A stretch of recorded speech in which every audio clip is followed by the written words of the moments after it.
A very good morning everyone. मैं हूं आपका अपना साथी अमरजीत और स्वागत करते हैं आपके अपने यूट्यूब चैनल सीयूटी रैंकर्स में। आज का जो सेशन होने वाला है वह बीएचयू बीएड पे आधारित है। बीएचयू बीएड के बारे में एक एक इन्फॉर्मेशन आपको इस वीडियो में मिल जाएगी। इसके बाद आपको बीएचयू बीएड से संबंधित किसी अन्य वीडियो को देखने की आवश्यकता नहीं पड़ेगी, ये मेरी आज गारंटी है। तो चलिए शुरू करते हैं आज के सेशन को। सबसे पहले आपको बता देते हैं कि रजिस्ट्रेशन जो आपका डेट है वह कब से स्टार्ट है। तो यह आपका 18 अक्टूबर से आपका यह डेट स्टार्ट है, ठीक है। सेकेंड चीज कि इसका लास्ट डेट क्या है, तो 25 अक्टूबर इसकी लास्ट डेट है, ठीक। इसके बाद बात करते हैं रजिस्ट्रेशन फीस की। रजिस्ट्रेशन फीस जो है वह 3 तरह से डिवाइड की गई है। पहली जो डिवाइड की गई है वह आपकी जनरल और ओबीसी के लिए और ईडब्ल्यूएस के लिए। यहाँ पर 300 रुपये जनरल, ओबीसी और ईडब्ल्यूएस का लग रहा है। वहीं पे 200 रुपये जो लग रहा है वह आपका एससी एसटी का लग रहा है और आपका 48 रुपये जो है वह पीडब्ल्यूडी कैंडिडेट का लग रहा है। हाँ, हो सकता है कुछ पीडब्ल्यूडी कैंडिडेट का फीस 200 रुपये ही लग रहा है, लेकिन कुछ का 48 रुपये लग रहा है। तो यहाँ पे चेंजेस हैं, ये ध्यान आप लोग रखिएगा फीस के बारे में। यहाँ आपको बताना चाहेंगे कि इसका कोर्स का जो ड्यूरेशन आपका 2 ईयर्स का आपका कोर्स ड्यूरेशन और 4 सेमेस्टर आपके यहाँ पे चलते हैं, यानी कि 2 साल का कोर्स है जिसमें 4 सेमेस्टर रहेंगे। एलिजिबिलिटी क्राइटेरिया के बारे में बात किया जाए तो अगर आप यहाँ पे पीजी के बेस पर एडमिशन लेना चाहते हैं तो भी आपके 50% होने चाहिए, और अगर आप यूजी के बेस पर भी एडमिशन लेना चाहते हैं तो भी आपके 50% मार्क्स होने चाहिए। हाँ, यहाँ पे एक छूट मिलती है एससी एसटी और पीडब्ल्यूडी कैंडिडेट के। अगर आपका 50% नहीं है तो भी आप लोग यहाँ पे एडमिशन ले सकते हैं, बट यहाँ पे 45% का क्राइटेरिया रखा गया है एससी एसटी और पीडब्ल्यूडी कैंडिडेट के लिए।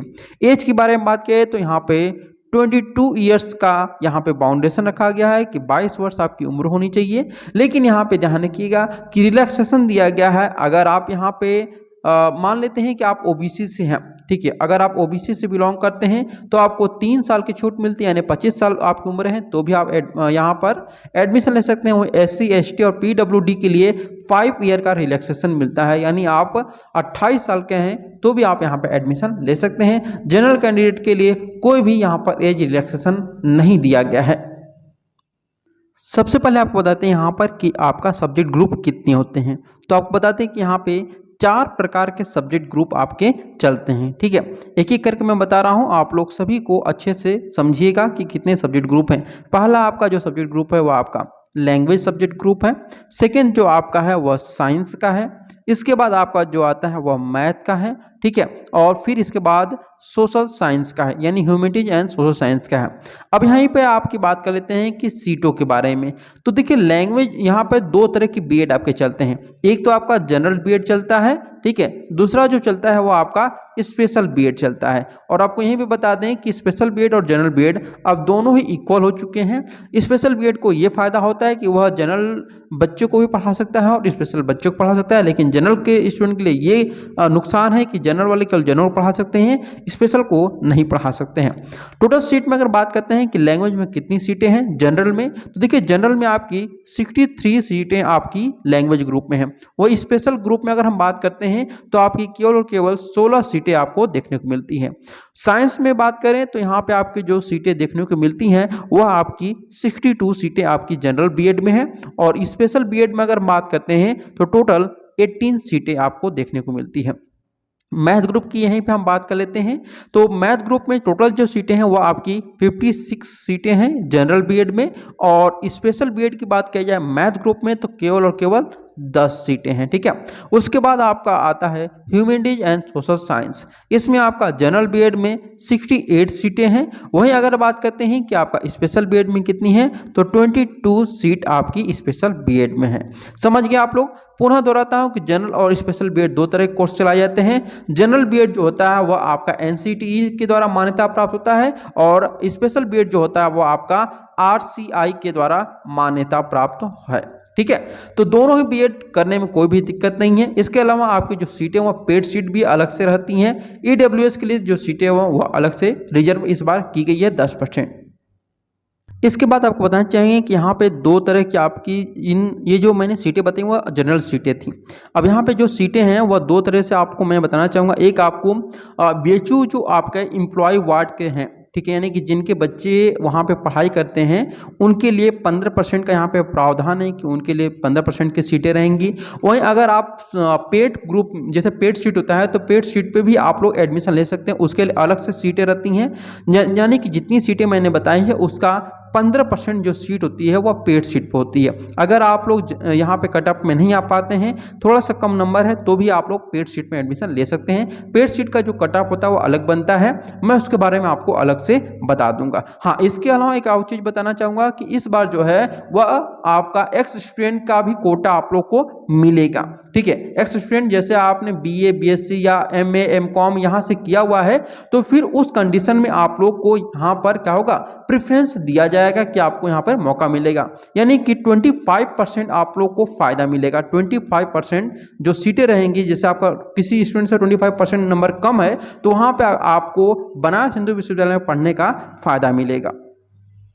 फी स्ट्रक्चर के बारे में बात करें, चाहे आप यहाँ से स्पेशल बीएड करिए या फिर जनरल बीएड करिए, दोनों की फीस जो है वह आपकी सेम होती है। ठीक है, जनरल बीएड और दोनों की जो फीस रहती है वह मेन कैंपस में बता रहा हूँ, मेन कैंपस कामाख्या का, यहाँ पे जो फीस आपकी लगती है वह आपकी 3800 रुपये आपकी फीस लगती है। 3806 रुपये आपकी फीस यहाँ पे लगती है। अगर आप पेड सीट पे एडमिशन लेना चाहते हैं तो फिर आपको क्या करना होगा, 30,000 रुपये एक्स्ट्रा पेमेंट करना पड़ेगा।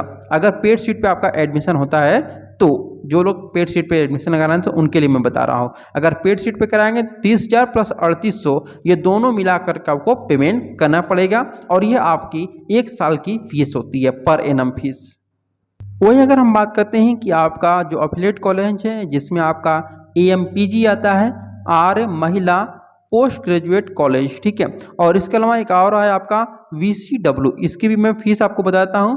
अगर AMPG में आप एडमिशन लेते हैं बीएड में तो आपकी जो फीस होती है वह 17,900 रुपये पड़ती है। ध्यान रखिएगा, 17,900 रुपये। और पेड सीट जो मैंने बताया आपको 30,000 रुपये यहीं पे देना पड़ेगा, पेड सीट में कोई बदलाव नहीं है। वही अगर आप VCW में एडमिशन लेते हैं तो आपकी जो फीस होती है वह 13,200 रुपये होती है, ये पर एनम फीस है। ठीक है, तो मेन कैंपस की जो फीस है उससे तो कई गुना ये ज़्यादा आपके एफिलिएट में पड़ रहे हैं। तो एफिलिएट में 13,200 रुपये VCW और 17,900 रुपये AMPG में, और पेड सीट में एडमिशन लेते हैं तो 30,000 रुपये आपको एक्स्ट्रा पेमेंट करने पड़ेंगे। ठीक है, काउंसलिंग मोड के बारे में अगर बात करें तो इस बार भी काउंसलिंग जो होगा आपका हाइब्रिड मोड में ही होगा। ठीक है, हाइब्रिड मोड यहाँ पे बताया जा रहा है कि आपका हाइब्रिड मोड होने वाला है, लेकिन यहाँ पे कोशिश पूरे BHU डिपार्टमेंट की है कि केवल ऑनलाइन ही माध्यम से आप लोग की काउंसलिंग कराया जाए। लेकिन अगर हाइब्रिड होगा तो वह भी आपका बेहतर होगा। हाइब्रिड का मतलब क्या होता है कि जैसे जो लोकल स्टूडेंट है वह जा करके अपना फिजिकल वेरिफिकेशन, यानी कि आपका वहाँ पर जाकर के कैंपस में जाकर अपना काउंसलिंग करा सकते हैं, और जो दूर के स्टूडेंट हैं वह अपना ऑनलाइन काउंसलिंग करा सकते हैं। कट ऑफ मार्क्स के बारे में बात किया जाए तो यहाँ पे ध्यान से सुनिएगा, एक ही चीज मैं बताना चाहूंगा कि जो BHU में नहीं पढ़े हुए हैं स्टूडेंट उनके लिए बता रहा हूं, अगर आपका 200 मार्क्स आ रहा है किसी भी सब्जेक्ट ग्रुप में तो फिर आप यहाँ पर सिक्योर हैं। ठीक है, वहाँ पे आपके चांसेस पूरी तरह से हैं। उससे नीचे जो हो हल्के से 10-15 नंबर कम है वो थोड़ा सा फाइट कर रहे हैं, तो ये आपका कट ऑफ मार्क्स इस बार रहने वाला है। हॉस्टल फीस के बारे में अगर बात करें उससे पहले बता दें कि यहाँ पे हॉस्टल फैसिलिटी आपको उपलब्ध है, चाहे एफिलिएट कॉलेज हो या फिर मेन कैंपस हो। हॉस्टल फीस देखिए जो आपकी रहती है वह 4750 रुपये आपकी रहती है। इस बार जो है वो आपकी फीस में चेंजेस हो सकता है। मेस की बात किया तो यहाँ पे मेस रहता है, ठीक है, और मेस में आपको बहुत ज़्यादा खर्चे नहीं होते हैं। वो 2800 रुपये आप लोग मान के चल सकते हैं कि 2800 आपका मेस का खर्च लगेगा। क्लास टाइम के बारे में बताएं तो आपका यहाँ पर क्लासेज जो चलती हैं एफिलिएट कॉलेज या मेन कैंपस में अलग अलग चलती हैं थोड़ी सी, तो आप लोग का यहाँ पे जो क्लासेस तो वह 10 से 4 कभी कभी 5 भी हो जाता है आप लोग का।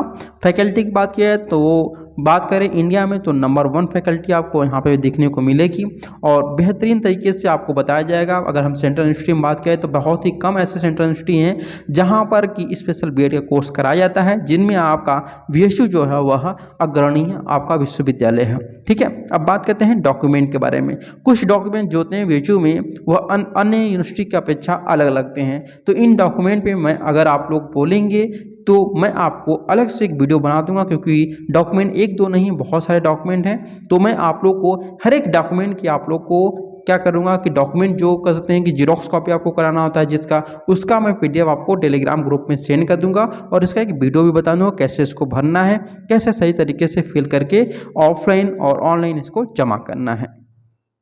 उम्मीद करते हैं आप लोग को वीडियो पसंद आया होगा। अगर कोई भी चीज़ छूट चुकी हो हमसे तो आप लोग कमेंट करके हमसे प्रश्न पूछ सकते हैं। हम आपके सभी प्रश्नों का जवाब देने के लिए 24/7 तत्पर रहेंगे।